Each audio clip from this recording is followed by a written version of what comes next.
Well, hello, Hello. ladies, gentlemen, and everyone watching. Welcome, my sweet friends, my beautiful children. My gaggle of floogies. I haven't said floogies in a while. Welcome to sort of...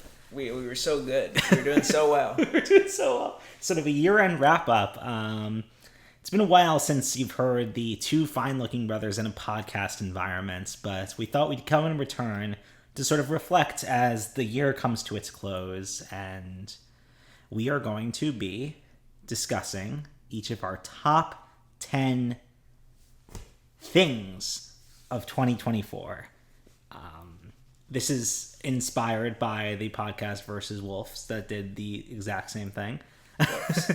Versus Wolves. Whoops. Yeah, Versus Wolves that Woof, did woof. the exact same thing, in which not only are we listing media, but we are listing any type of experience that we underwent in 2024. So we each have 10 items here. Should we be filming this? Filming? Yeah. Should it be a video? I don't know. I feel like it could be audio, right? Your choice. Do we want to film it? I think it's fine audio. Okay. Yeah. We're staying as audio. Yeah. See, you guys got a little nervous there. Don't worry. Anyway, yeah. So we are going through our top 10 things of 2024. So we each pick 10. I feel like the only rules really are, if it is a piece of an experience, something that you've experienced isn't necessarily like year limited in terms of like a location can't be year limited, things like that. But if it's a piece of media, it had to have come out in 2024, which caused a lot of problems because there was a lot of things that I had to cut from the list thinking they came out in the past year that they did not. Yeah, I kind of realized I did not do that much this year. Yeah, this year was like a light year, I feel It was a very light year. Yeah. So yeah, that's that. I said ties are allowed, but ideally they would be like thematically connected or like intertwined in some way. I'm gonna be honest. The order of my list is it's indeterminate. I don't know if it's exactly the correct order, but I'm running with it. It's very hard to compare two completely different things for me. Yeah, I had the same exact issue. I feel like my order was constantly shifting. I rewrote the list from scratch like multiple times. My latest iteration was written on my way here, so it has been changing constantly. But all right, let's just get into it. Yeah, let's get into it. Honorable mentions. We each have a few honorable mentions. We're not going to go too in depth into them, but why don't you start with your honorable mentions for the year? Sure. My honorable mention is having a Disney annual pass, which has been nice, but I haven't used it that much yet.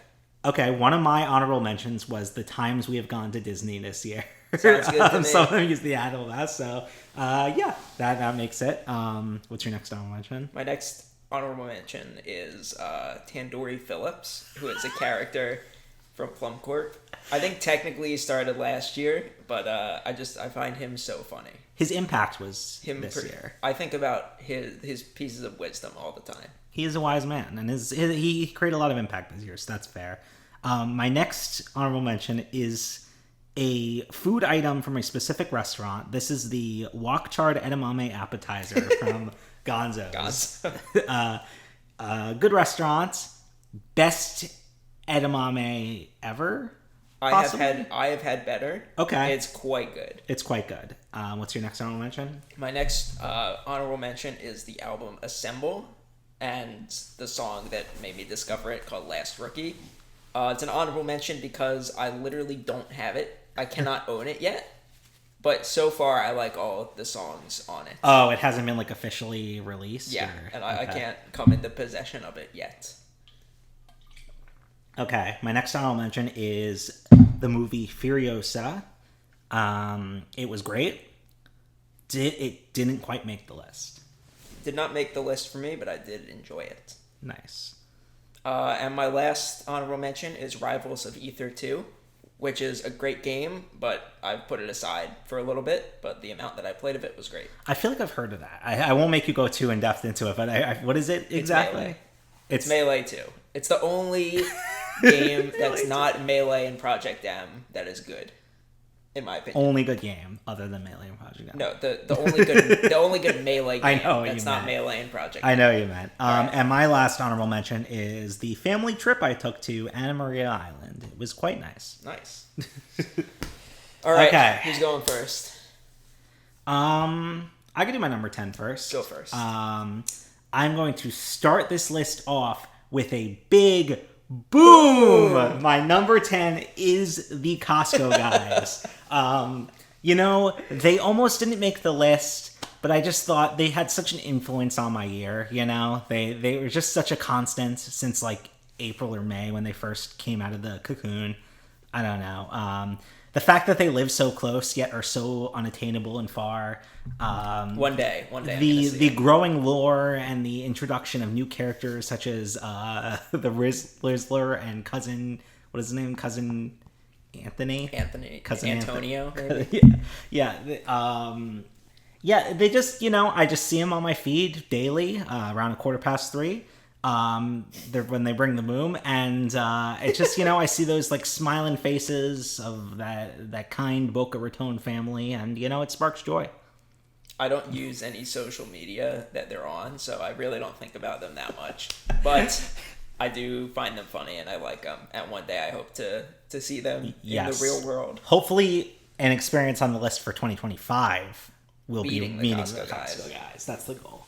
Okay, what is your reconvene here. number 10? My number 10 is another video game.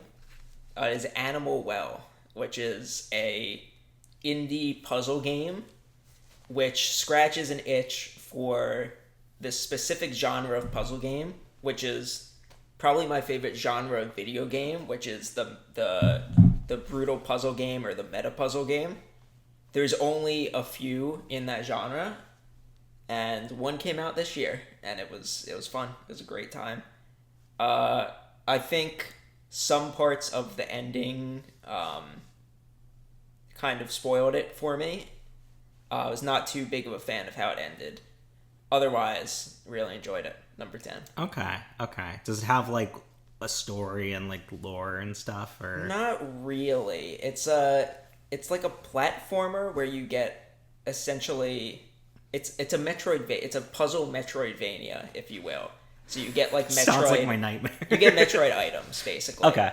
And you play as a little tiny Kirby who explores a scary area under a well filled with hostile animals.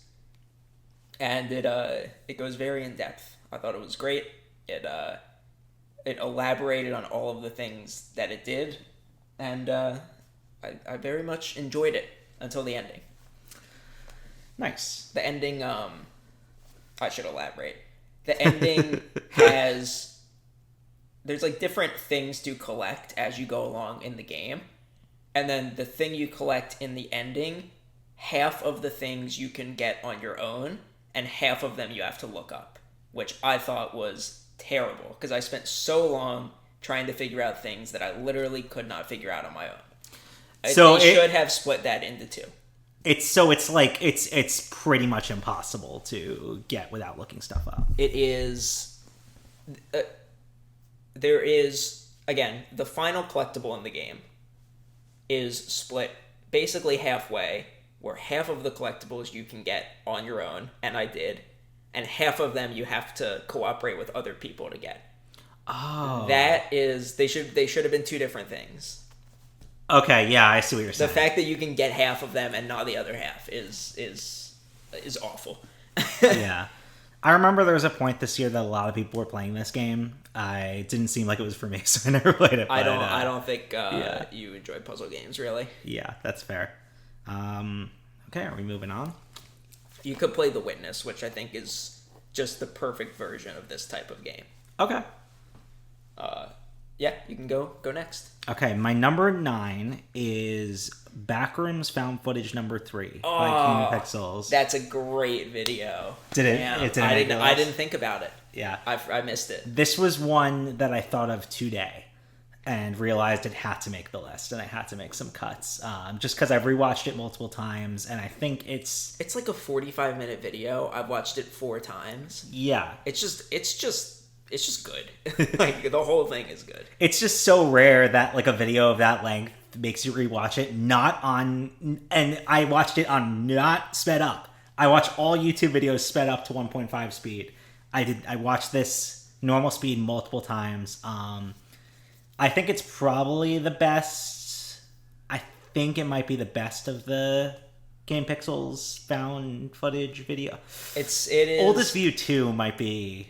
You think about 3, but a 3, yes. yeah, whatever. Yeah, I actually just looked that up, but it came out last year. Yeah, okay. But yeah, this is probably the best of like the Backroom series that he does, and yeah, if you like this was for me. This was the first one of the Backrooms that I really enjoyed. The other ones I liked. This one I loved.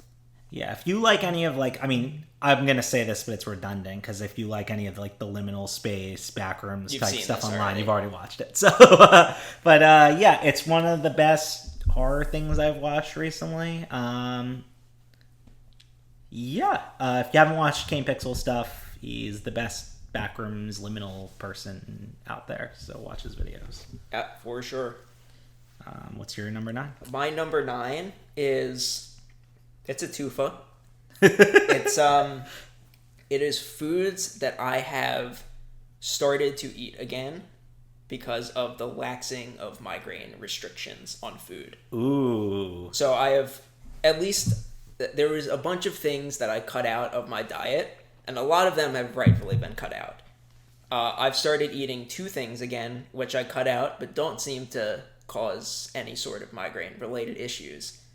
Which is tuna fish and wine. Red wine. Ooh. Red wine, apparently a big trigger for a lot of people. I've been drinking it. Totally fine. And I've really been enjoying it. Do you like red wine or white wine? I like red wine way more. Oh, interesting. I like white wine way more. I also don't... You know what? I've drank a lot of red wine. I've not drank that much white wine because I think I like red wine.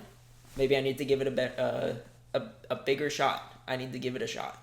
I also have like no wine tasting skills. I feel like they're all wine is like all wine of like white is the same. We went to we went to a wine tasting room for our company holiday party, and we had a certain amount of money to spend on like different wine tastings.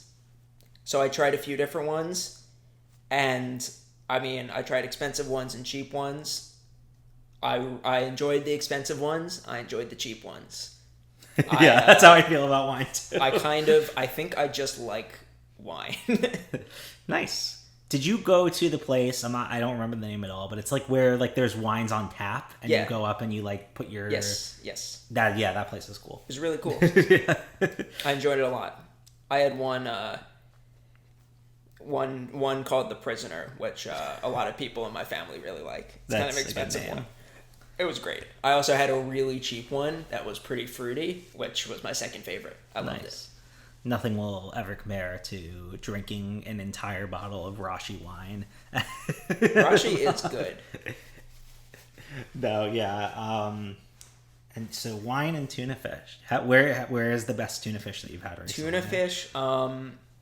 There is a place that I used to go with my grandparents that has amazing tuna fish, but I haven't had it in a long time. Okay. Whenever I go there, they don't have it in stock or whatever. Damn. My favorite recently has been Jersey Mike's, which I didn't like as a kid. But now that I've been having a Jersey Mike's rosemary sandwich with tuna, lettuce, pickles, it's amazing. It's Sounds good to me. I haven't been to Jersey Mike's in like years, but nice. My number 8 is also food related. I talked in our honorable mentions about like, you know, how we've been going to Orlando a lot and going to Disney a lot now that we have an annual pass. I know what this one is. May I guess? You can guess. What, can you finish your preamble? So, you know, wait, when you're I there. Should guess before. Yeah, I was going to say when you're there, you got it. It's Kura, right? Sort of. So. Is it the rigmarole of places there? So, yeah, see, when you go to Orlando, you got to eat. So, I narrowed it down to 2 restaurants in Orlando that we're going next week. I'm going to recommend we go to both. That it's my birthday weekend, so I can have actually super And these are, as Zach said, Kura Sushi, Is which the is other not one? limited to Orlando because it is a chain, I believe, from Japan. It is. And then Friends Indian. Oh, really? Yes. So Kura Sushi, it's, a conveyor belt sushi place, but it's like not disgustingly expensive. Like it's pricey, but it's not like I've been to conveyor belt sushi places where it's been like double the price. Yeah. So it's like, and the sushi is very good. It's high quality. You could try all these different things, and if it doesn't come out on the conveyor belt, you have the ability to specifically send it your way. Which a The lot food of the food is good. It's not that expensive. It's a little Yeah. expensive because it's conveyor belt sushi. yeah. And the presentation is phenomenal. Yes, and they have like little cutscenes when you like put in a certain amount of plates, and you get little prizes sometimes. Yeah, I love that place. Yeah, it's great. I am going to recommend we go again. It is so they have little events like the themes, like they had a Pikmin event, a One Piece event. Like it's cool, and I recommend it if you have one near you. And then Friends Indian is an Indian restaurant that we went to, and you may be thinking like, why is it called Friends Indian? There's literal references to the show Friends in the store. Don't they have like the Friends logo in the The Friends logo. Yeah. So we went in. There was no one there. We were the only people in the restaurant. And honestly, I think it's my favorite Indian food I've had. It was so fucking good that I'm like, it's a contender for the best meal I had this year. It was so delicious and yummy, and the service was great because you're the only person there. But yeah, See, to me, I don't agree with this one. okay, I think Friends Indian, it was okay. I think it gets completely blown out by the Indian place that's literally right next to here. have I been there? That's a question. I don't think so. That could be. Yeah, I have to try it. We will have to try it. I guess one day when you come over. But I will say this, like small Indian place in Orlando, I would say is better than any of the Indian places I've been to in New York. There's also, I haven't been to any good ones in New York. There's also one more south in Boca, which is great, that I used to get from all the time. This one here I think is great though. Okay, I gotta try it. But yeah, those are my number 8. Those 2 restaurants in Orlando. What's your number? Your number 8. My number 8 is the RuneScape Raging Echoes League. RuneScape has these leagues where you start a new account with like boosted rates, and you get to unlock special things. So that's what leagues are? You start new accounts and you do them? Yeah, you didn't know what leagues were? I never knew. Yes. Okay. And so basically, in all the good ones, you basically get to make like a build where you choose like one of 3 things in each tier. And so you get to basically design the things that your account can do. And then you get like usually one combat style is way better. I've enjoyed it. I feel like it's kind of the same as the last league, which has taken a little bit of the wind out of the sails, which is why it's down at number 8. But for the first 2 weeks when I was playing every day, I was absolutely enjoying my time. It was great. Nice. Yeah, I was expecting some RuneScape related things to be on this list. Makes sense. Yeah. I do play. That is probably what I did the most this year. Yeah. I might be getting ahead of myself. So stop me if you will. But you did beat RuneScape this year. I will stop you. Okay. Okay. So you have anything more to say about that? The leagues? Not really. Okay. So my number 7, this was going to be further back on the list, but I realized like the impact that this had brought us to the table here today. So I have to put it on number 7. Versus It is Swolves? the Versus Swolves podcast. Yeah, it's probably I mean, this concept is versus Swolves. I just the concept is hilarious to me. It is which 2 people are essentially in a recommendation duel where they essentially recommend each other. It started off like the idea was like 2 pieces of media, but it like grew immediately into like experiences and foods and like things like that. At any situation in which you can directly oppose two things that are literally could not be related in any single way is funny. It's conceptually just funny.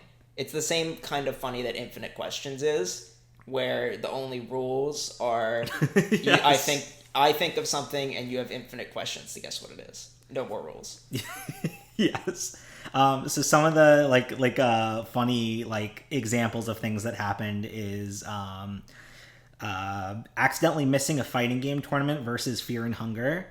Accidentally missing it. It was originally going to a fighting game tournament. I have to assume I have to assume this one was Wooly. No, so Wooly made Eye Patch could go travel. That makes sense. Literally travel to the other side of Ireland to go to a specific fighting game tournament, and he got the time wrong. No. So another example is Brazilian Jiu-Jitsu versus Police Knots. Police Knots? That's one of Kojima's first games. Oh, okay. This is the great title. Jujutsu Kaisen Shibuya Incident Arc versus Twin Peaks versus Caribbean Food. Where did the third one come from? Anyway, great podcast. It inspired this one. It's given me, I've been having to do a lot of driving this year, and it's given me a lot of entertainment. I'm caught up. Oh, no, I'm halfway through the newest episode that just dropped, but I'm caught up. I binged the whole thing over the past few months, and probably my favorite podcast I've listened to this year, I would say. So, yeah. I listened to The Yard, which is basically the only podcast I've listened to this year, which I do enjoy, but it didn't really... It's not like a this year thing. It's just a thing that exists, so not on the list. All right, what is this, number 7? Granddad. No. I would say number 7 is my vinyl copy of Groove Continental Side B. This is an album that came out in October 23, but I received the vinyl this year. That is it. Part of me wants to say no, that doesn't count, but you know what? I think it slides. Too bad. On the vinyl is all the same songs as the digital release. So let's talk about them. I love them to bits. I think this album is just great. Yeah, I agree.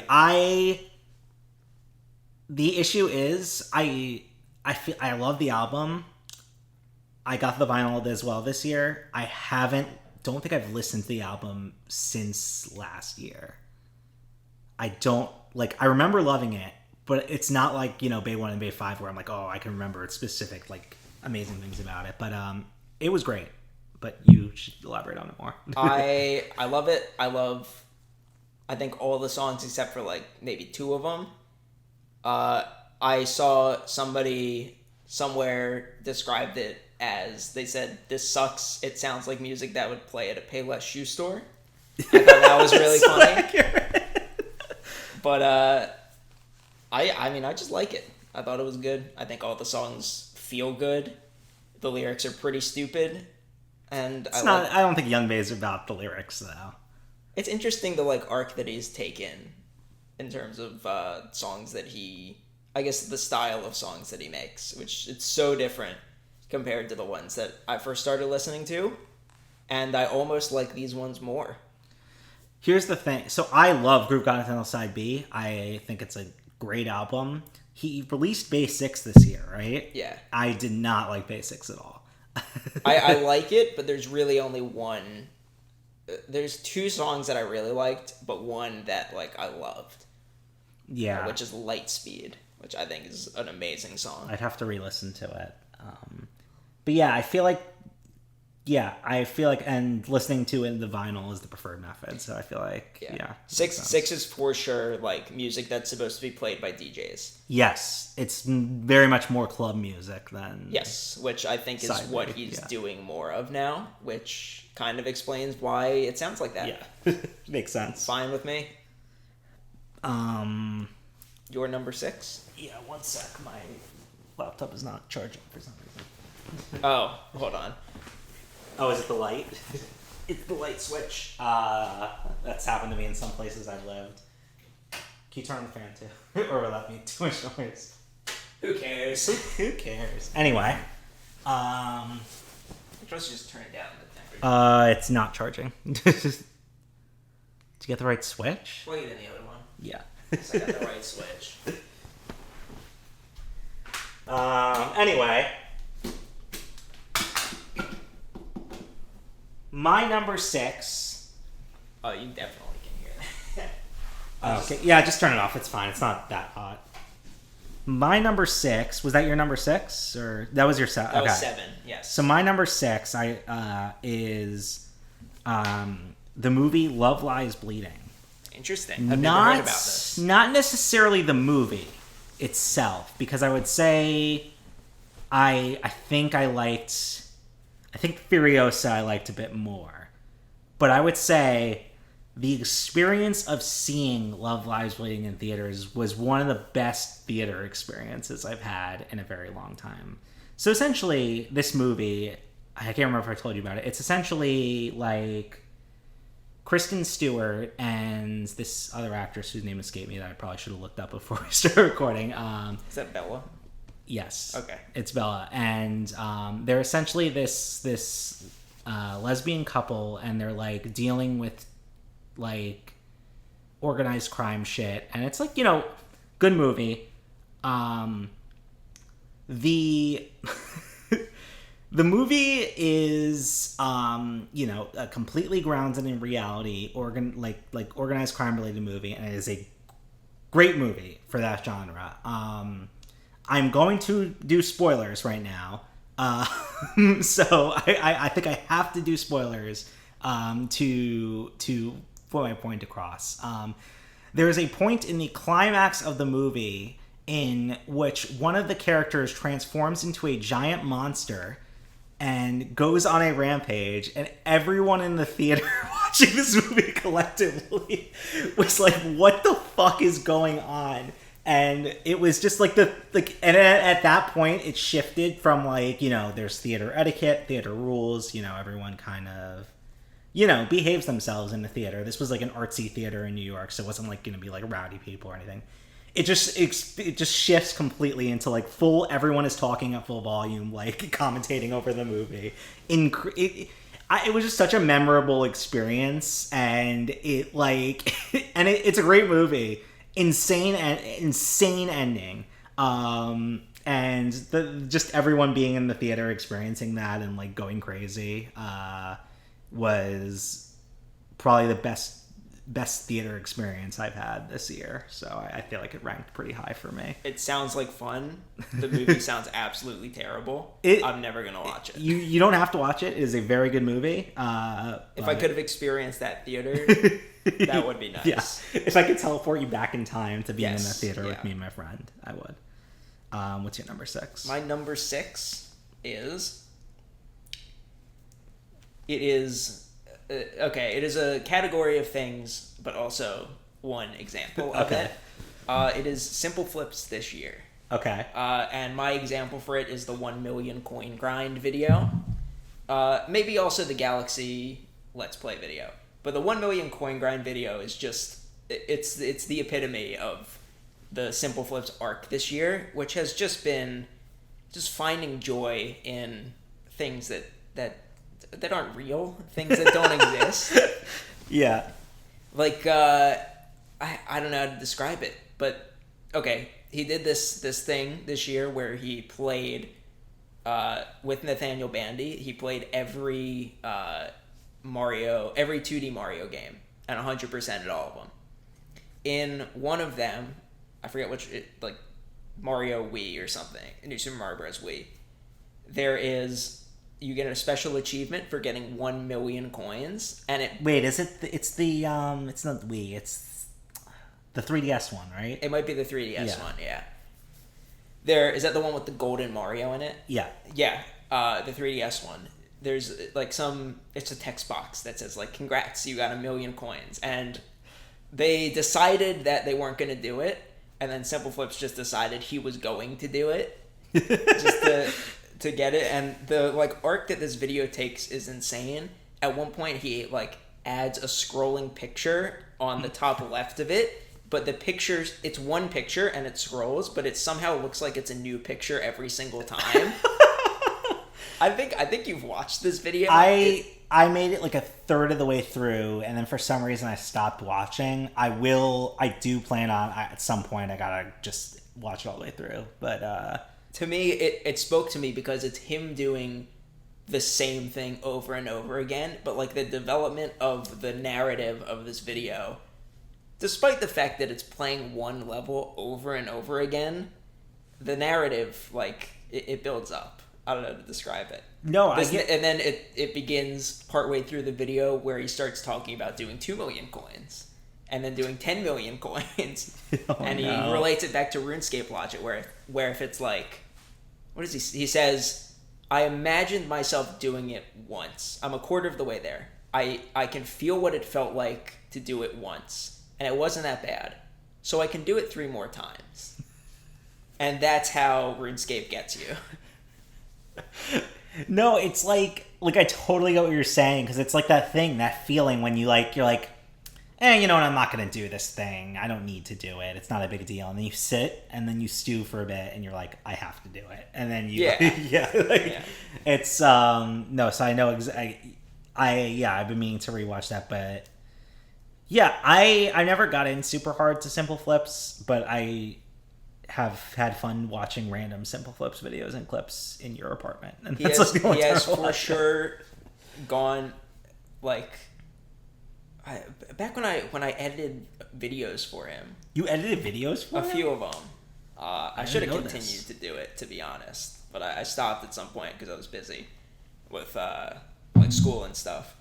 But the arcs that he's gone on is like the kind of attitude he's had towards just having fun with things this year. It's just having fun for no like greater purpose, just to do it, has been wonderful. And it's not the same arc that it was when I was watching or when I was like participating actively. But yeah. I have enjoyed this part way more. Like he completed a series with like a goal a few years ago, which was getting to like S rank in Mario Maker versus without running, which is called walkies. And walkies. And he started doing it again with like no reason, no goal, it's just fun. And it's been kind of just an exercise in playing a game that is supposed to be competitive for fun and just enjoying it.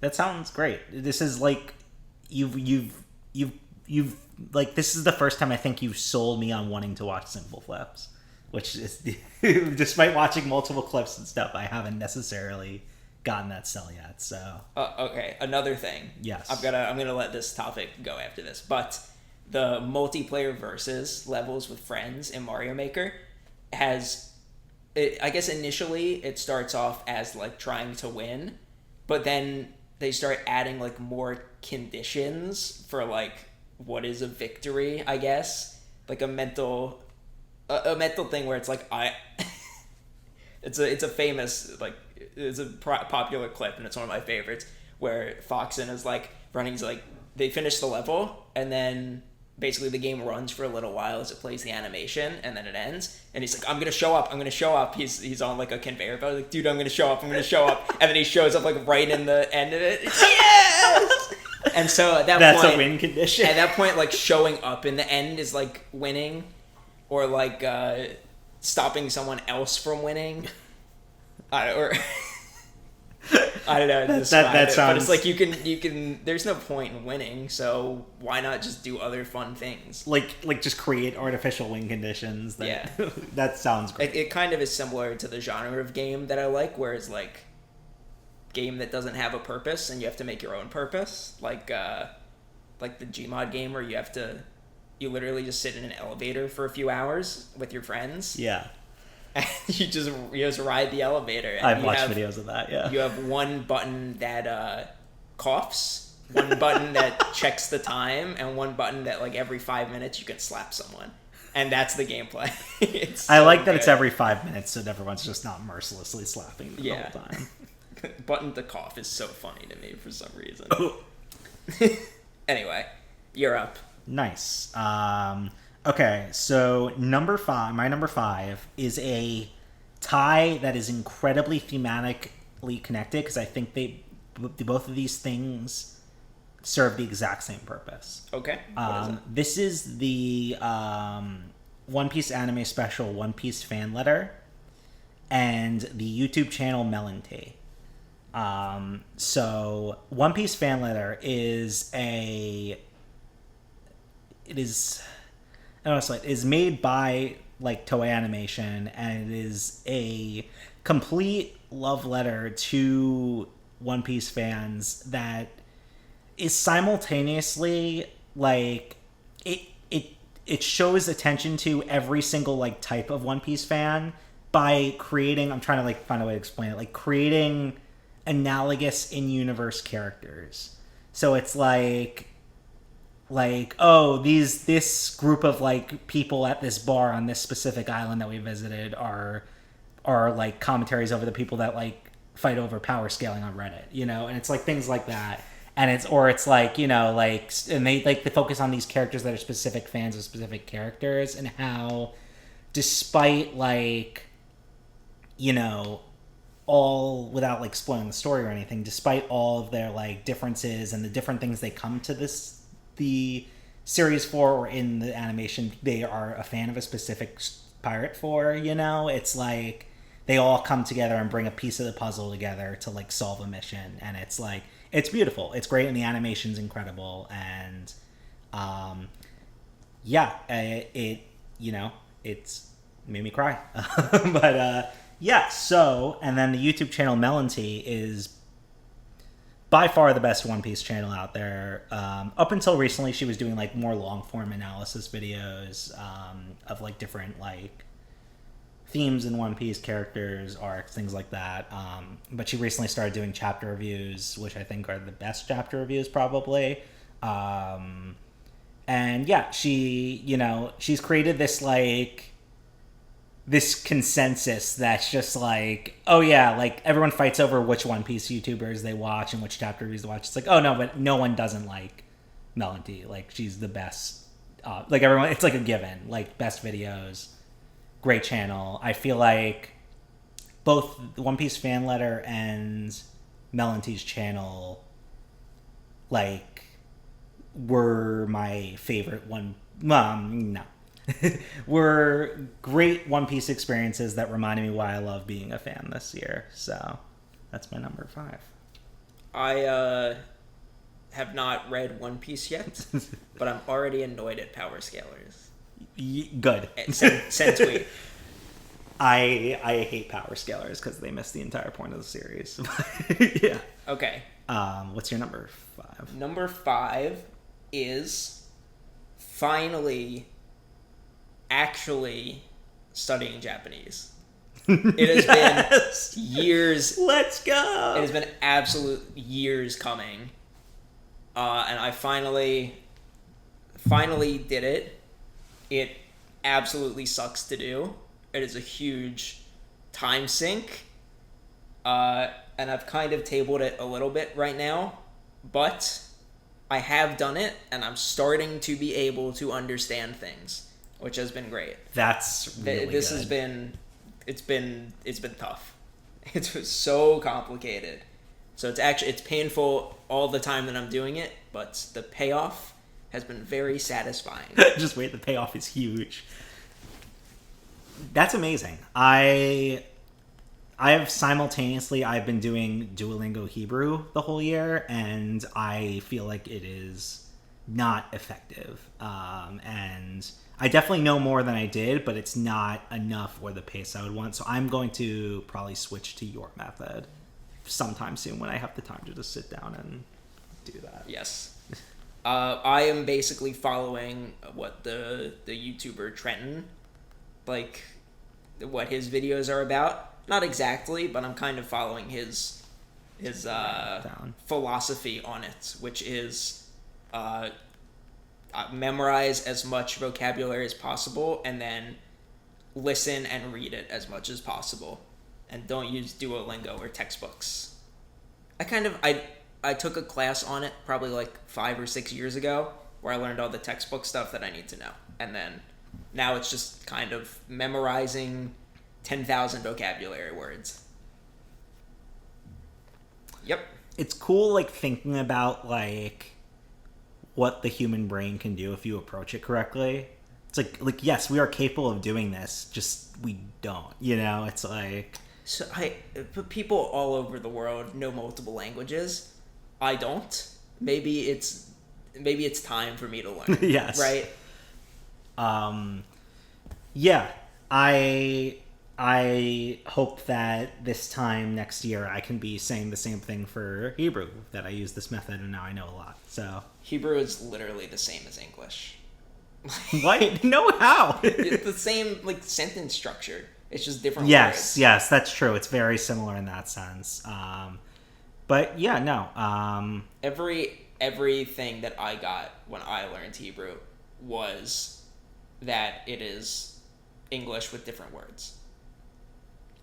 There's there's like some things that are different, but I for mean, the most part, I would the agree stuff with that's you. different is easier, where it's like the way you conjugate words, where they all have the same root, Yeah, and you just add on stuff to the root, then you put like vowels in certain places. Reading it seems really difficult. Reading it where it's only consonants and no vowels yes, seems absolutely terrible. Speaking it, to me, in my mind, was always exactly the same as English, which Yeah. Japanese is written basically backwards. Yeah, I was about to say, like, Japanese, I've heard, is one of the hardest languages to learn for English speakers. It is, I would say, it's tough because you have to think about things backwards, right? You have to think. What is it? It's subject object verb instead of subject verb object. Which Okay. English is, and a lot of the times you just leave the thing that you're actually talking about out of the sentence, and it's just implied, which is literal nightmare. insane. There's so much to it. I am not good at it yet, but I am learning. I have like tangibly seen your improvement in terms of being able to, like, if we're at like Japanese stores, being able to like read and translate certain things. So, like, you're definitely progressing very well on the journey. Yes, thank you. We'll see. We'll see in 1 year's time whether I can actually do it. Maybe we'll be recording this podcast in different languages. I'm speaking Japanese. You're speaking Hebrew. Neither of us can understand each other. Well, Bridging the gap. I can understand a little bit. You just go, so desu ka. Your turn. Okay. I am actively right now making the decision to swap my number 4 and 3. Fine. So my new number 4 right now is going to be season 2 of House of the Dragon, the prequel show to Game of Thrones. All right. So there, a lot of people have had criticism of this season. A perfectly valid criticism. I agree with a lot of the criticism. I think you have to remember that they were forced to cut 2 episodes off the end of the season before releasing, so it obviously made the pacing of the season feel a bit off when they cut 2 whole episodes. But I would say that the issues of this season, there's certain people that are like, oh, it's just like Game of Thrones final season over. I'm like, Game of Thrones went from a 10 to a 1.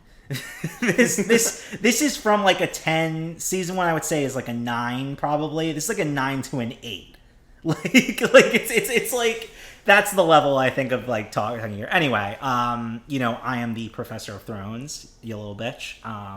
I simultaneously love and hate making videos about in-depth videos about every single episode. It took over my life while the season was going, but it's also so fun to have something take over your life for a certain amount of time. It's like, okay, it's 8 weeks and my entire world is this show and this universe, and it's like, I watched and listened to everyone else's content about it. Released my own. That is the most successful things I've ever released, probably. Thousands of views on each video. So I'm happy about that. But it was just, so much fun. And even like the night before the last episode, I went to a live recording of like one of my favorite podcast, like Song of Ice and Fire podcast I listened to. So it was like it all like culminated in that kind of, overall, like, I would say yes, I understand the criticisms of the season. I think a lot of it is studio interference and also the fact that, like, people's scale of what like badness is. I guess my scale is ruined from being like a Ruby fan, like and like a original Game of Thrones fan, where I'm like You the know how bad nosedives it were could get. so sharp, where I'm like, oh, this is like still a great season. Like it just had some minor issues, like. But yeah, so I would say that's my number 4. Nice. Let's give a big round of applause for the Professor of Thrones, everyone. Thank you. I don't know. Cool. Is Matt Smith still in it? Yes, he is. A lot of people had thoughts on his role. I think it was very well done. Because in the book, in this part of the story, very quickly, the book is a in-universe history book. So it's not like A Song of Ice and Fire where it's like, narrative It's actually happening. It's a book that exists for those characters, recapping the past. Yes, like a textbook. exactly. So in this part, Matt Smith's character, they say he fucks off to this castle and rallies troops. And it's like, well, the show decides to go, like, what would have been happening to him at this time? And creates in my opinion, a really interesting story for him at this point in time that does a lot for his character. So I thought that was cool. Cool. Yeah, I think things like making videos for that, even if they're not fun in the present, you can look back on them and feel fulfilled. Yes, and happy that you did. I'm like, oh, I made more than 8 because I did like some bonus videos, like probably like 10 full effort, like edited, written videos. Oh no! What happened? Look under there. It's nothing bad. A mahjong tile. I love imagining that was placed there for this transition. We're next No. I did consider mahjong, but I started playing over 2 years ago. Oh, I literally thought you were like roping us into the next one. No. I did. That would be really funny, but I don't think I can justify mahjong because that's fair. Playing in real life was fun, but it was like 2 hours of my year. So yeah, we got to bring this to them when we go up next weekend because they now have a set missing in Northland. Remember to bring it. I will try.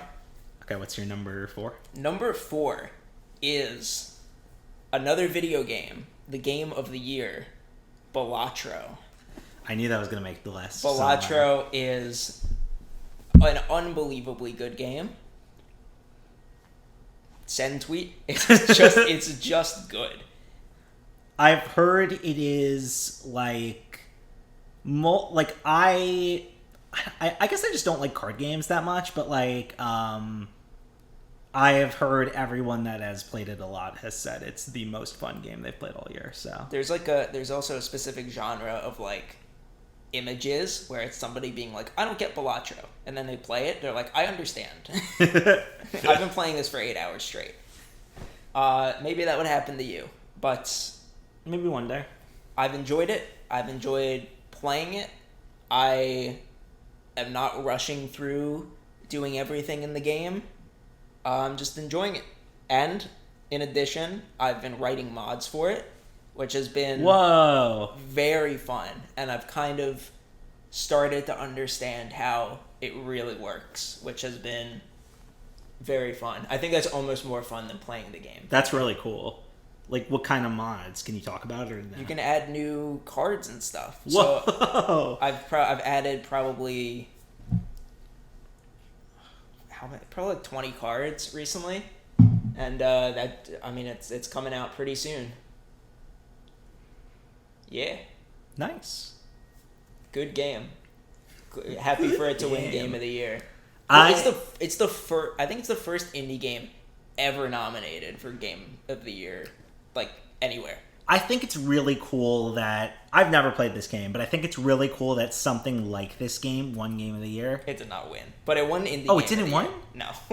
Wait, what won? Astrobot. Why did I think Pietro won? Probably because I keep saying it. Oh, because you probably like. Astrobot for me doesn't count because it's only on PlayStation, which I don't think games that aren't on PC should be eligible. So for me, number 2, Balatro, one game of the year. It came out on PlayStation, so it's not a real video game. I literally cannot play it. Yeah, that's the... Yeah. I cannot play it. It's not a game. It didn't win. I'm sure it's good. It does not exist for me. That's fair. So it could not. I don't know if it actually is fair, but it's fair. A game that doesn't exist if you don't spend $600 is not a real game. That's fair. Balatro costs like not even $20. It's like I see it sometimes on sale your phone on Switch for like $5. Yeah, you can play with a deck of cards. It's free. Yeah. if you don't think about it. You play it in real life. If you don't think about it at all, yeah, it's free. Yeah, no, like I said, like everyone that I know that has played it has said it's their favorite game of the year. So, yep. I don't know anybody who's played Astrobot. I'm sure it's good. I wish it was real. Next sentiment. Okay, so my new number 3, which I just swapped them, is my favorite pieces of music this year. And there are choices that if you had told me I was going to make these picks at the beginning of the year, I would have been like, there's no way. So my choices are the video game cover album / artist tournament arc, and specifically the song Good Luck Babe by Chapel Roan. So I was going to put her album on this list. I realized it came out in 2023. It only blew up this year. So I could not put it. But anyway, I'll start with Tournament Arc. I saw them I listened to the album, I think, before. It came out like the week before I think the week of MagFest. And MagFest was like kind of like their launch party for the album. And I saw them perform the whole album live, and it was awesome. And I'm like, I listened to it the week before because Casey Williams was on it. And I was like, oh, this is pretty good. And I saw the live MagFest. I'm like, oh, this was amazing. One of the best live shows I've seen. And then I listened to the album so many times to the point where it like became most of my Spotify Wrapped. And I was like, it's rare when like you could say video game cover album is this good. I think it's the best video game cover collection probably ever. And I like most of the covers on this more than the actual tracks themselves, I would say. Yeah, I think that's the summary. I hope they're at MagFest again. I don't know if they will be because they didn't release anything new, but I hope they are. There's rumors of it at vinyl coming, but it hasn't come. I have the cassette signed by everyone but Casey from last MagFest, but we saw her. Yeah, and in the moment, I totally forgot to have it signed. No. She wasn't at the signing where I went and like talked to everyone and got it signed. Yeah. Okay, and then I couldn't put Chapel Roan's full album, so I just picked the one song that came out this year. I did make the concert, and I really enjoyed it. Oh, right? Yeah, you did make it. That night was so dumb because I was like, oh fuck, I really want to go. Casey's doing like a show. I really got to go to that. I skipped the Siva rave to go to that. It turns out the Siva rave started and finished before the concert started. Yep. It's just because of the time delay of so everything. Like I finished up. I'm fucking drenched in sweat from dancing for an hour straight. You came down dancing in a packed club for an hour straight, and then I came down and the concert was just starting. Like, it hasn't started yet. I was like, you just missed like the greatest live performance of the year. I was so salty, but this year we'll make up for it. Anyway,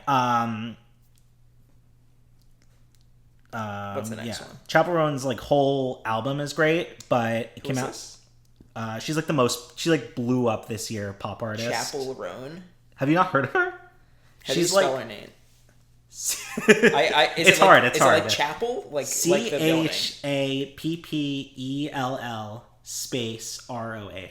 Is it Chappelle or Chapel? Chapel. That's how it's pronounced. ROAN. Yes, it's like it's prime for mispronunciation, and I think that's intentional. Her name sounds like a Mario Kart track.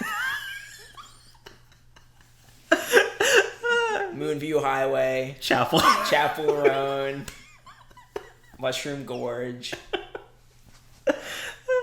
Anyway, that's really I'm sure her music is great. yeah. So she's probably the best pop artist. She released an album last year. No one heard of her or listened to it. All of a sudden, she like blew up out of nowhere this year, and became like went from like shows in like really tiny shows in like back rooms of bars to like doing like what's the big music festival the rich people music EDC. festival? Burning Man? No, what's the Ultra? no, oh my god, what is it? Woodstock? No, It's not EDC. no, it's fuck. Like anyway, it doesn't matter. Doing the biggest music festivals, being like the most popular harp artist, insane. But specifically, the song "Good Luck, Babe," which I could put because it's 2024, is my favorite song by her. It was my number 3, I think, on Spotify Rap, behind 2 songs on Tournament Arc. And yeah, it's incredible, and the fact that like she was doing like had no success and blew up to the point of being like top 5 most popular pop artists of the year is like, that arc is like insane. Like just like going from like having nothing to like being that popular is crazy. But yeah, she deserves it. Her music's Good great. for her. Yeah. Chapel Roan. Moonview Highway needs an album next year. On the up and up. We should do another podcast of the top 10 worst things of the year. Can you think of one right now as a teaser? No. Like on Crib Old Crip, when they do top 10 lists between 2 and 1, they list the worst things of that thing. I should have prepped. Yeah, this. I didn't prep. I didn't think about it. Yeah, I didn't prep enough. But anyway, what's your number 3? My number 3 is. It didn't come out this year. It didn't come out this millennia. I didn't even read it for the first time this year. But I've thought about it by far the most this year. It is Big Red Sun by David Foster Wallace. Maybe I listened to the audiobook for the first time this year, so I'll say that. You put the most time into it this year. I think I read it last year, but I just didn't think about it that much. I have thought about it a lot this year. It is Big Red Sun is a essay / partially fictional investigative journalism piece. It's an investigative journalism piece commissioned of a fiction author, like a kind of smarmy like fiction author who is known for being like a little bit obtuse and like essentially making up his own words and using like insane vocabulary and stuff. You wrote Infinite Jest, right? Yeah. Yeah. Okay. Which is like an completely unhinged giant fiction book. Yeah. It is him being commissioned to report on the Adult Video News Awards in 1998, which is the pornography awards, and he just is so like out of place and uncomfortable the entire time, and you can read his annoyance through the things that he writes. Like, I think you can pretty much tell that like probably a lot of it is just made up or embellished, because he's essentially writing a comedic fiction piece about this thing that he is currently reporting on. Yeah. And essentially running like some kind of stand-up bit where he's now writing a comedy article in a movie magazine about a porn convention. And the entire thing is, well, it's people talk about him and they talk about Infinite Jest, and nobody, I think Infinite Jest is kind of a comedy too, but nobody talks about like how funny this guy is. Yeah. He is funnier than like every comedian, like almost basically every comedian on earth. He's just, his natural sense for comedy and like writing things that are dry is incredible. Yeah. And the thing that really sold me on it was the audiobook of him reading it and giving everything the proper inflection. He also is like rewriting it as he's reading it, apparently, because I have two versions. I have the original published version and the book version that was published in like a collection of essays, and it's different than both of them. So he's basically reading it and improving it on the spot.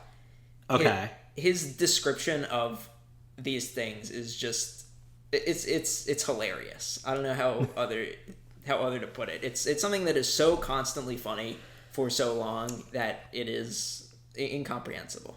I second everything that was said. Probably one of my favorite short story. Call it a short story, I guess. Yeah, it's like a short story. I think I've only listened to the audio version. I've listened to it twice. I think the first time I listened to it was on the flight to a MagFest.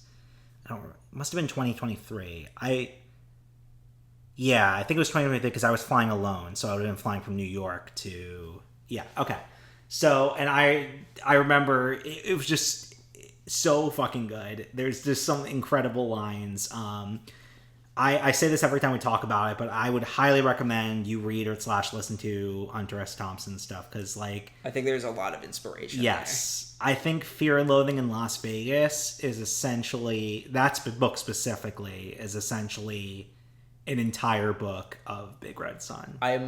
I have to assume that is the inspiration. Yes, because it also takes place in Vegas. Yeah, you can definitely tell it has the same exact energy.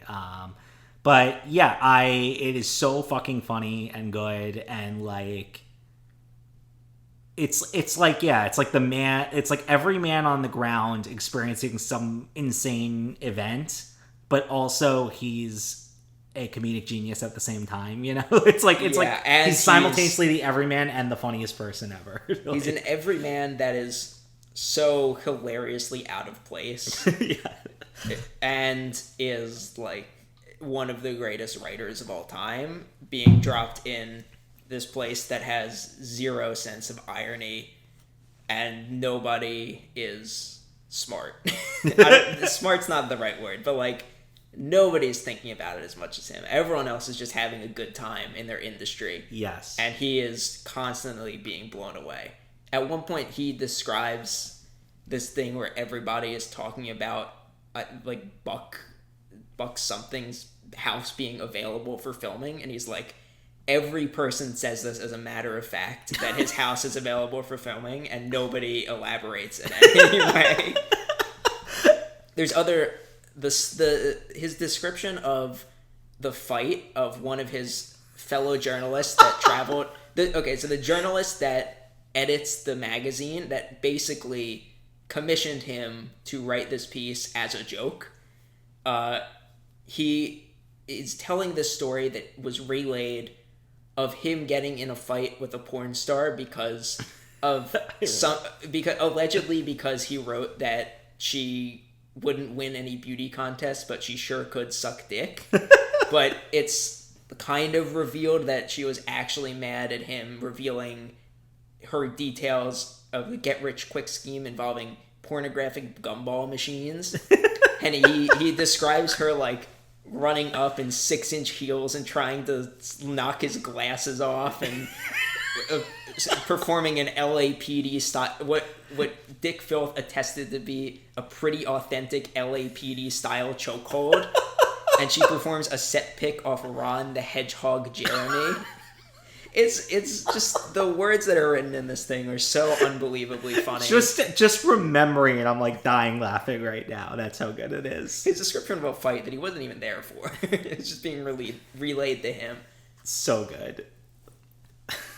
I don't know. The whole thing is funny. Yeah, I would highly recommend reading it / listening to it. I would recommend listening to it over reading it. I think I've only ever listened to it, so that makes sense. It's a hard read, I would say, because the tone isn't necessarily clear. When he reads it, you kind of understand the things that he's trying to say. Yeah, that Much makes simpler. sense. Yep. That was your number 3? Yeah, that was probably the longest one. You are free to go for number 2. So my number 2 and my number 1 have been flopping constantly. It's a very Very difficult choice. I think both, I would say, are equal in terms of their impact in my year, but I think I had to rank it this way for reasons that I will explain down the line. My number 2 is MagFest 2024. Do you want to simmer on that one? Is that your number? It is upcoming. Okay. I will let you go on then. Okay. Number 2, we did simmer on this earlier, but it was maxing in RuneScape. Yes, It's you not. did it. I did it. It's not number 1 because there's a lot of pain associated with it. But no pain, no gain. It's CPOW. It's concentrated power of will. It's it's no pain. It's 5% luck, 50% pain, 100% reason to remember the name. It is something that is so painful and something that took so long. That is ostensibly a video game that's played for fun. But the feeling of actually getting this done after playing for 10 years is and it's something. Taking up so much of my time that is now free is something else. I will say, from an outsider perspective, as someone that has been your friend for this whole duration, I remember you playing this, working toward the same goal, assumably, when we were in high school. Yes. 10 years ago. That's okay. I did not have this goal, and I never thought I would ever do it back then. Okay. Another checkpoint I remember is there was a short period in 2020 where I was living in your apartment where, I had to work, no one could work in person because of the pandemic. So I was working and you were RuneScaping. And I remember we would go out to get food and you would be continuing to do something on your phone. I remember the sheer dedication, and that was 4 years ago. Or 5 years ago at this point, I think. You want to know something? Yes. Okay, that was the period in time where I decided I was going to max. It was around then. The entire time that we were living together, I was training 1 out of 23 skills. Oh my god. I did that oh my god. 22 more times. And what you were saying before. What you were saying before. Yes, you did it once. I did it once, and it took 3 months or something. I can do it. 22 is a lot more times. And to be fair, I did spend a lot of the time on 3 skills, which took up probably 1 to 2 years on their own. One was so slow it took an entire year. But it was so far in the background. At some points, I'd get bored of even doing it and then stop playing. I've taken so many breaks over the time, and now it's done. I have never felt anything else like that in my entire life. For all the jokes I make about RuneScape, for all the resistance to play it that I have, for no reason, I can say one thing right now. I am very proud of you, Zach. Thank you. You should never play it. It is an insane time sink with no benefit. I will say I've been highly considering it. Why? But it's not at the level of consideration where I can say I am going to yet, though. So it can go backwards. You just shouldn't. There's no reason to. That's crazy. I don't know if there's anything in my life, maybe other than my book series, but that I don't think I made as much nearly as much progress as you have as playing this game. It's crazy. It's amazing. There's no other feeling like it, I would say. It's a huge people can shit on it and say it's a video game, but it's a huge life achievement. You know what I mean? So much time and dedication. The fact that people have done more than that is shocking to me. What is there more to do? Okay. Do you want your mind to be completely blown? Oh no, tell me. Okay, level 92 in RuneScape is 6.5 million experience. 99 is 13 million. So 92 is halfway to 99. Okay, it's like Homestuck shit. 13 million experience is level 99, and I have 13 million in every skill. It actually goes up to 200 million. But like for For what? fun. There's no reason. I believe probably around 30 people have 200 million in every skill. Do you think you will one day be 31? I could never. I don't think I could play anymore. I mean, I would imagine. Insane. I am working towards it in RuneScape 3, but there's no comparison between those two. I felt essentially nothing maxing in RuneScape 3 compared to one skill in old school. Well, I feel like old school is like I feel like you like RuneScape 3, but you love old school. Yes. What's RuneScape 2? That is old school. So what's RuneScape 1? Classic. Have you ever seen Classic? I don't know if I Classic have. is like 2D. I'm on kind Google. of. Look up RuneScape Classic. So that's RuneScape. Quick history lesson. RuneScape 1 is Classic. Just called RuneScape at the time. RuneScape 2 is... Oh, it just looks like even worse, like old school. RuneScape 2 is old school and ended, I don't know, in like 2014 or something. RuneScape 3 is the new version that replaced RuneScape 2 with like all the really shitty stuff in it. And then old school came after that, after RuneScape 3 released, basically bringing the game back to 2, and that's the one that's good. Yeah, that's what I've gathered. Crazy, you did it. I remember the like secondhand like proudness / achievement when you announced that you did it that I had. I was like, you did it. Yeah, crazy. Interesting feeling. Okay, so that was your number 2. So is your number 1 MagFest? It is MagFest 2024. So my number 2 is MagFest 2024. There is a hypothetical world where it could have been number 1. I think it could still be number 1, but I figured it was going to be one of the two. I was hoping it'd be one so we could talk about it at the same time. Yes, well, let's talk about it at the same time now. Okay. Yeah. MagFest every year is contender for number 1. Like, yeah. just by default, by existing. I want to give like a very quick preface for people that have not been to MagFest that are somehow listening to this. I don't think there's any, but I will say conventions are one of my favorite things. I will say that MagFest has ruined almost all other conventions for me. Yeah, they're basically all complete dog shit compared to MagFest. I still enjoy them, but nothing gives me the amount of joy as MagFest. It's... I don't know how else to describe it. I've never been to another convention that's open 24 hours. Yes, there are things to do 24 hours.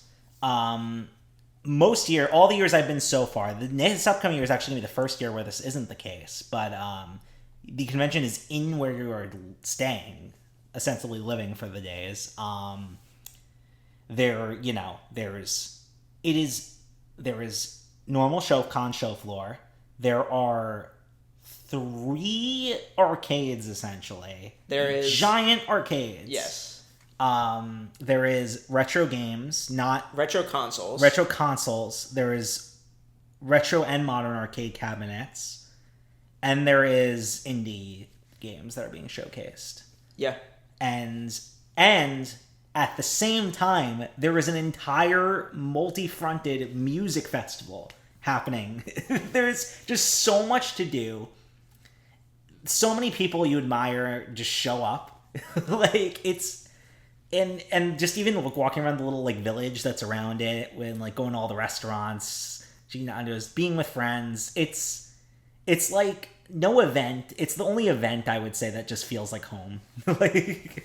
This is kind of an excerpt from a video that I'm working on that's going to come out after MagFest. But I've been going to this thing for 7 years or something. Not 7. I think this is going to be my 7th or something, 6th or 7th. There's parts of it I've literally never seen. Same. So I've only got much stuff 4 to do. Huh? I think I've done 3, 4 so far. There's stuff that I went to the first year that I've never been back to.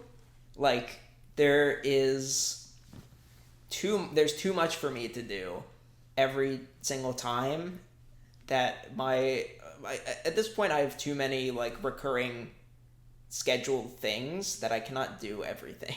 It is like there is so much to do that like people can go and just have a completely different experience from each other and both have equally amazing times. Yeah. Like At this point we have like traditions and like stuff that we do on certain days that we now have to do every year. yeah. Like so I would say like the highlights from this specific past MagFest, because that's what we're ranking. I would say for me, like I talked about this before, the tournament arc show, seeing Casey Williams live, someone I've listened to for 10 years, was awesome. What was the next? Oh, going to Nando's. Cheeky Nando's, going like 3 times. It's just like a classic. Like I don't even like. I'm not like in love with the restaurant. It's just like part of the experience of going. I'm in love with that restaurant, and somehow we ended up. You somehow missed this. We ended up dragging like 50 people there at once. Yeah, I was not there for this. Because people just kept coming along, and we had 2 reservations of 25 people, which somehow they accommodated us in that tiny restaurant. That's insane. It was a small restaurant, and everyone is trying to go there. It was so much fun and such a hassle in the moment, and I enjoyed every minute. I'm just imagining you and like a bunch of like Siva and Siva tangential people there. It's like the halls of like Valhalla, like the feasts of Valhalla. It was very much. We took over like entire booths and stuff, like an entire wall of the place. It was amazing. However, do you have something else to say on it? Oh, I was just gonna say like a few other experiences about it, but what were you gonna say? You do them first. Okay, I'll explain. I was gonna talk about how I also saw another. I went to a bunch of like shows of the music festival part, but the second favorite that I did was Proto Men, which I never heard of before that night. Up until like 10 minutes before, I had kept asking Alberto, what is Proto Men? And he's like, oh, they just do video game covers. Not true. Completely incorrect statement.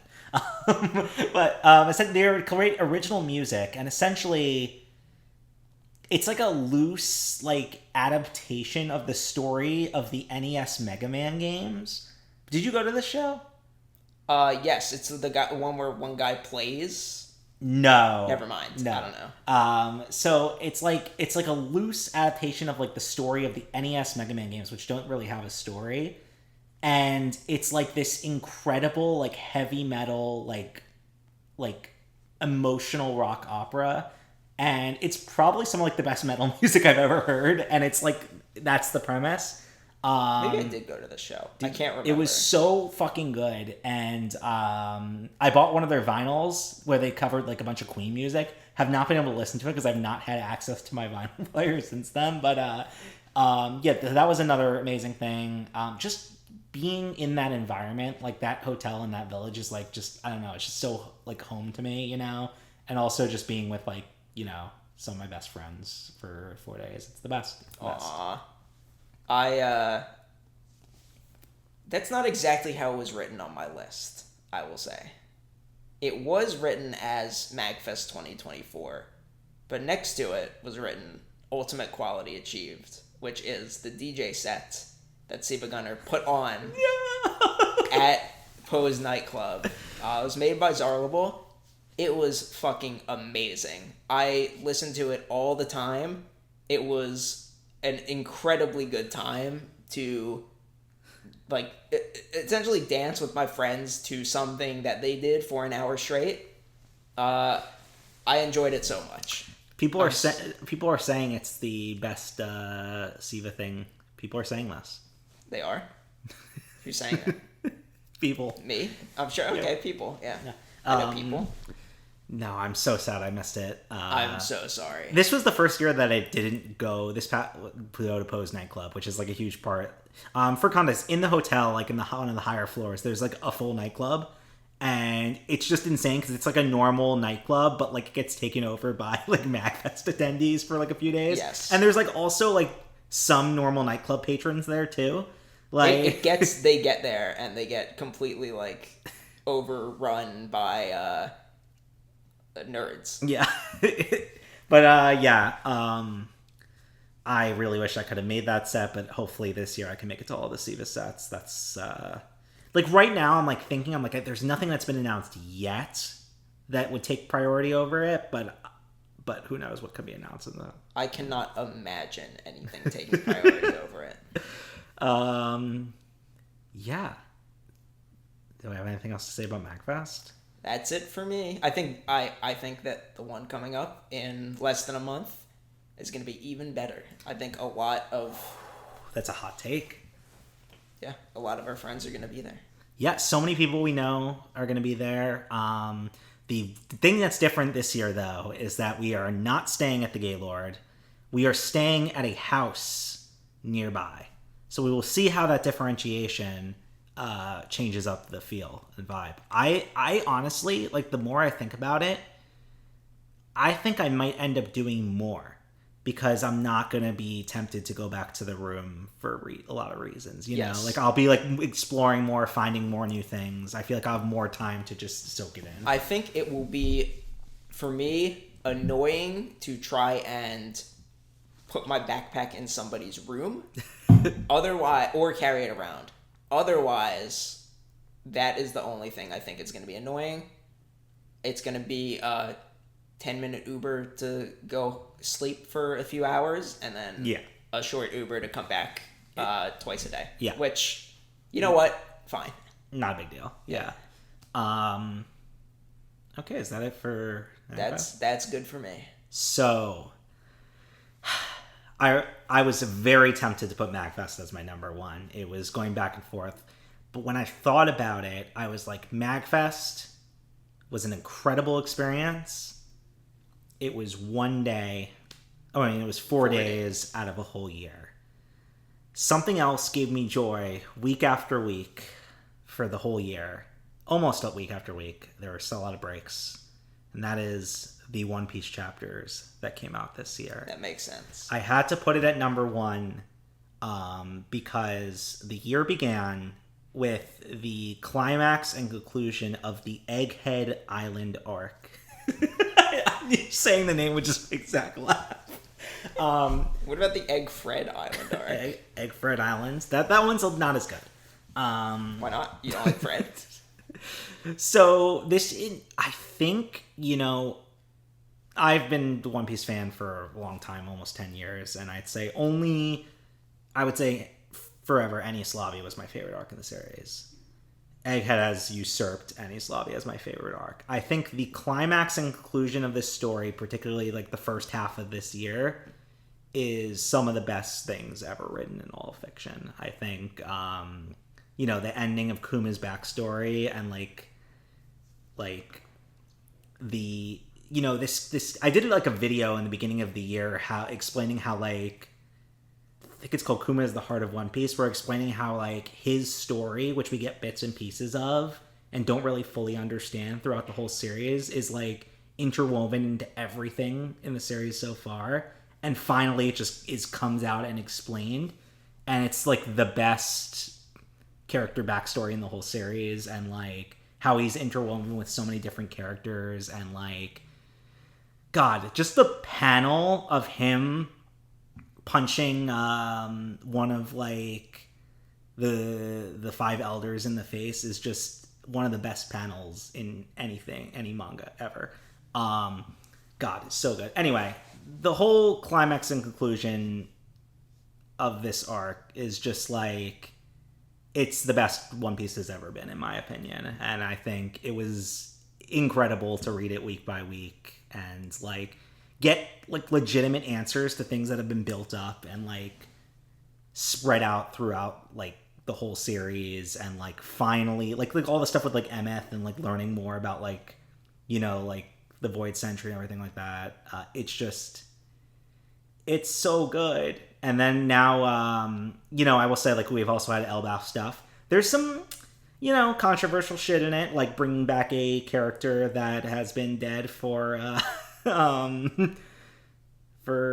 since like chapter 400, when they did an amazing sacrifice of themselves, and then they got brought back, and he's like, you think that could have killed me? and I'm just like, oh my god. But Oda just can't kill character. He just can't do it. So it's kind of like an Odaism, but so that's a little annoying. But everything else this year, I think, has been the best One Piece has ever been. It's the best series, probably. I mean, there's Gurren Lagann too, but it's one of the best. It's not over yet, so Gurren Lagann is still the best series. But yeah, if you haven't read One Piece already, read it. Like I said, One Piece and Magfest were flopping for my number one, but I feel like One Piece I had all year, Magfest I had at the beginning of the year, so that's why I trumped it. But is that the end of the list? You're saying an egg fretted this island? Thanks for watching, listening, thanks everyone. Hope you guys enjoyed it. Thanks for joining us this whole year. It's been a year. I'm going to talk about this more in the next upload, but it's been a year of daily uploads. It's been a whirlwind of a year, but we made it through. Yippee. I feel like nothing happened this year still. Yeah. And Here's the next year. What?